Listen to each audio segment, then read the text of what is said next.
Hey, kamusta mga kababayan? Hello mga kaibigan sa United States, Canada, Australia, UK, UAE, Hong Kong at sa lahat ng OFWs worldwide. Welcome sa ating channel kung saan we dissect Philippine politics with wit, wisdom, and a touch of chismis.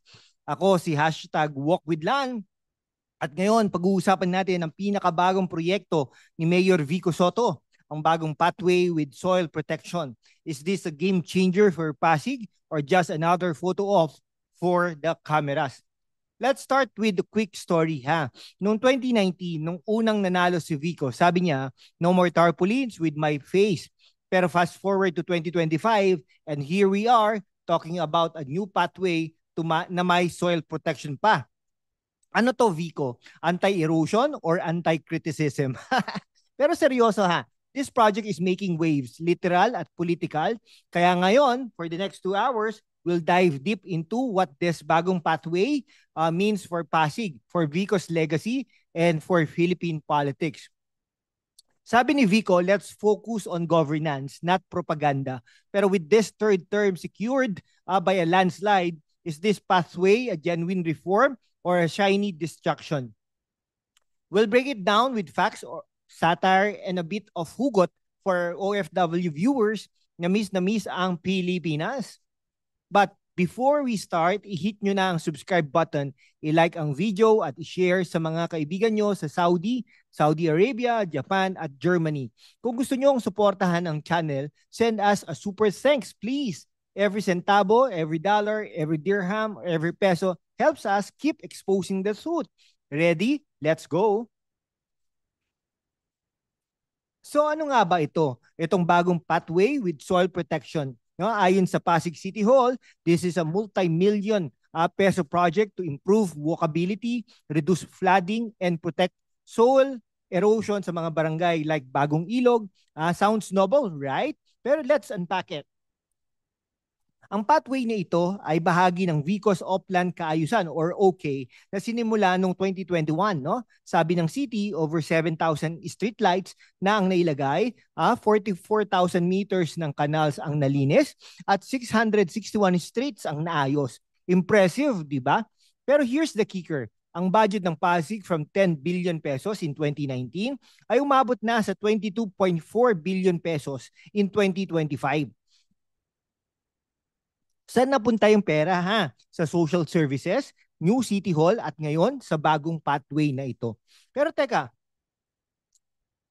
let's talk about the soil protection part. Ano ito? Eco-friendly campaign or buzzword? Ang soil protection, mga kaibigan, is about stabilizing the ground to prevent landslide and flooding, lalo na sa Pasig, na nasa tabi ng Pasig River. Pero here's my take. No? Baka naman soil protection is Vico's way of saying protektahan natin ang lupa mula sa mga kritiko. Kidding aside, no? This project uses geotextiles and drainage systems to keep the soil intact. Pero ang tanong, is it worth the cost? Imagine, si Juan, isang tricycle driver sa Bagong Ilog. Araw-araw, no? Nalulunod ang tricycle niya sa baha. Sabi ni Juan, kung totoo, tong pathway, sana naman hindi na kami mag-swimming sa kalsada, 'di ba? Pero sabi, no? Pero sabi ng kapitbahay niyang si Aling Maria, naku Juan, baka pagkatapos nito, mas mahal pa rin ang pamasahe. That's the reality. Projects like this sounds good, but do they deliver? Kung may kwento kayo about Pasig streets, i-comment nyo naman below. At kung nasa Australia o Netherlands kayo, i-share ito sa mga Pinoy communities dyan. So now let's get political ha. Vico Soto, the poster boy of good governance, won his third term in 2025 with 351,392 votes, demolishing Sara Discayes 29,591, no? Landslide, mga kaibigan. Pero let's not forget, no? Vico's victory came with a smear campaign. Sabi ng kalaban, Vico's too focused on good governance, not enough on ayuda. Ouch! Here's where it gets juicy. Ang bagong pathway was inaugurated post-election, no? So some critics looking at you, Attorney Christian Sia, are calling it a political stunt. Sabi ni Sia, where's the hospital? Where's the housing? Pero let's be fair, ha? Vico's team save 1 billion pesos a year by cleaning up procurement. That's money for pathways, the dialysis centers at scholarships. 25,000 scholars in 2025, up from 11,000 in 2019.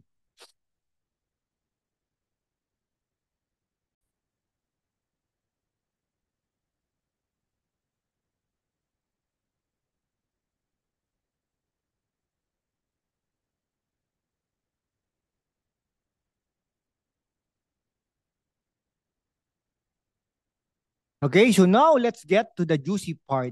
Ang bagong pathway ba ay tunay na solusyon o isang band-aid na mas malalaking problema ng Pasig? Ayon sa Pasig City, the pathway is part of a bigger plan to make the city walkable and flood resistant. Pero may mga nagsasabi, ha, Vico, masyado kang mabagal. Isipin mo si Aling Maria, ano, isang nanay na naglalakad araw-araw papuntang palengke. Dati lagi siyang basa kapag umuulan dahil sa sira-sirang drainage. Ngayon, may soil protection na sa bagong pathway. Pero limitado lang ito ha sa ilang barangay. So progress nga ba ito o pang PR lang? Kung ang soil protection ang sagot sa baha, bakit hindi natin lagyan ng soil protection ang buong Metro Manila? Problem solved. Pero seryoso ha, ang Pasig ay kilala sa flooding issues at ang bagong pathway ay isang hakbang pero hindi pa sapat.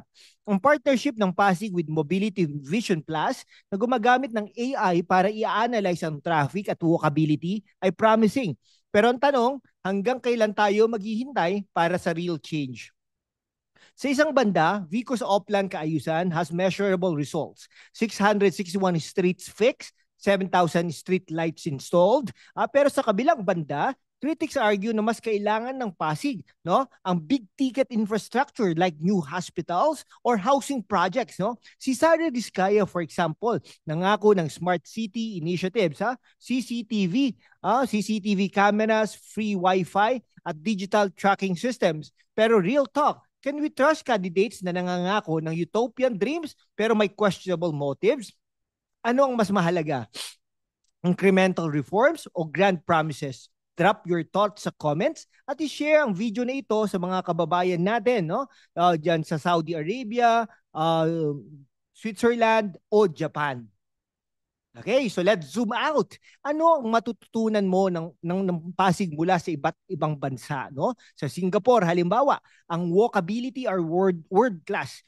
Clean sidewalks, efficient public transport, at green spaces, no? Sa Copenhagen, may soil protection measures na naka-integrate sa urban planning to combat flooding. Kung ikukumpara natin, no, ang bagong pathway ni Vico ay isang baby step. Pero teka, let's give credit where it's due. Vico's data-driven approach tulad ng partnership sa Mobility Vision Plus ay inspired by global best practices. Pero ang hamon, paano natin gagawing world-class ang Pasig kung ang budget ay limitado at ang politika ay puno ng drama?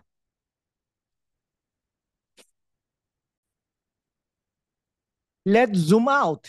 Anong matututunan ng Pasig mula sa ibang bansa? Sa Singapore, halimbawa, ang walkability ay world-class, clean sidewalks, efficient public transport, at green spaces, no?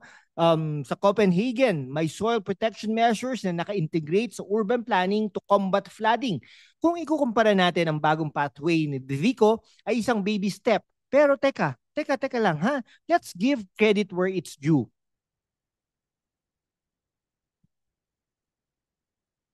Okay, no?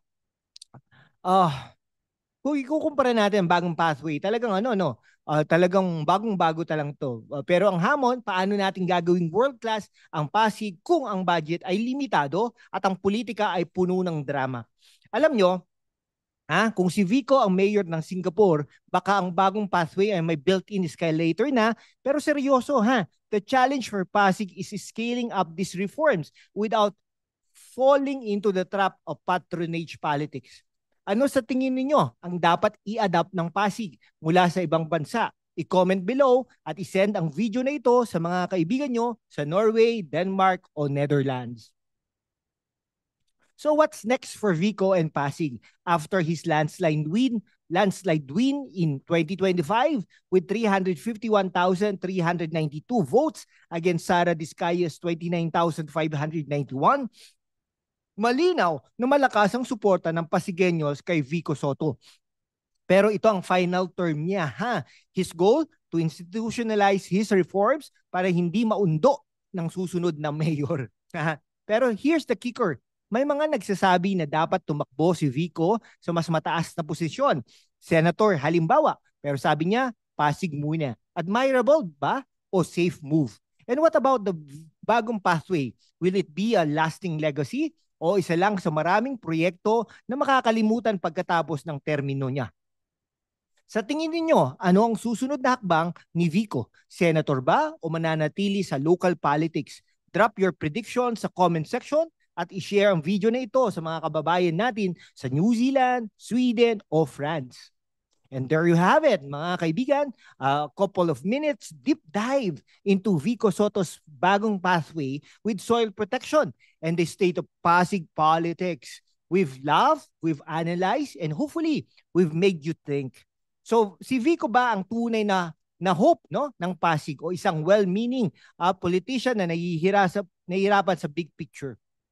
So here's my take. Vico's reforms are a step in the right direction pero marami pang kailangang gawin. Ang bagong pathway ay promising pero it's not a silver bullet. The real challenge, making sure these changes outlive his term. At para sa atin mga kabataan at OFWs, ang hamon ay to stay engaged, to question and to demand better governance. Kung nagustuhan nyo ang video na ito, i-hit ang subscribe button, i-like, i-share at mag-comment ng inyong thoughts. Kung may super thanks ka dyan, send it our way. It helps us keep bringing you content na relevant sa inyo. No? Whether you're in the Philippines, United States, Canada, Australia, Italy, Hong Kong, UK, UAE, Saudi Arabia, Switzerland, Australia, Austria, Australia din, Norway, Denmark, Ireland, New Zealand, Sweden, Netherlands, Cayman Islands, Germany, Belgium, Japan, Finland, Poland, France o South Korea. Hanggang sa susunod na deep dive, mga kaibigan, stay curious, okay? Stay critical at mag-ingat kayo. Salamat at paalam.